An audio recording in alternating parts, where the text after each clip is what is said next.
Hajiya Safiya, ko za ki gaya mana cikakken sunanki? To, assalamu alaikum wa rahmatullahi ta'ala wa barakatuhu.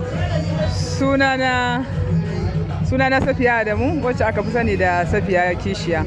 To, menene makasudin kafa wannan kungiyar ta matan Kannywood, ko menene dalilin da ya janyo shirya wannan taro da kuke yin sa a yau?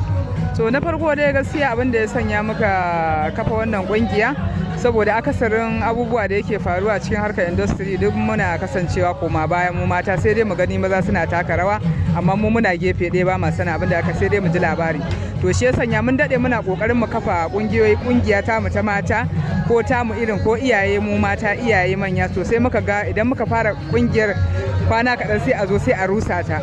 To cikin hukuncin ubangiji yanzu gaci dai mun kusan haura ma shekara guda da kafa wannan kungiya, kuma Allah ya abin nan ya sa mana albarka a cikin ta, alhamdulillah. Menene ya janyo kuka shirya wannan taro da kuke yau, kuma wani matsayi kike a cikin wannan kungiya ta ku? Ya sunan kuma kungiyar dan jama'a wanda ba sani? To na farko dai wannan kungiya sunanta Kannywood Women Association of Nigeria K1, kuma matsayina shine PRO. Ni PRO ce ta wannan kungiya, kuma abin da ya sanya muka shirya wannan walima ta sallah saboda akwai mutane da yawa wanda suke wayansu garuruwa wanda wani ma bai taba ganin wani ba. Akwai a Bauchi, akwai Kaduna, akwai Sokoto, garuruwa dai da yawa dai muna da members a wajen. To shi ya sanya muka ga ya kamata a ce ba dan hada dan yar walima ta sallah domin mu sada zumunci, a yi zumunci, a haɗu, wanda bai taba ganin wani ba ma za a haɗu, a ga juna, a yi zumunci, a gaisa. To menene sakonku ga su 'yan kungiyar, kuma sakonku ga al'umma?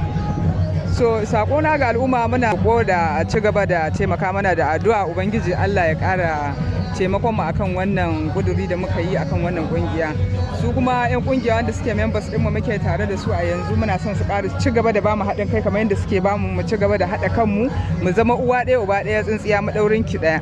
Dan mu har abada burin muke na industry mu zama uwa ɗaya uba ɗaya, ba ganin kyashi, ba bakin ciki, ba komai, kowa a tare a zauna lafiya. Abu ya samu dan uwanka na farin ciki ne, a tare a taya su farin ciki, in na bakin ciki ne a tare a taya shi bakin ciki.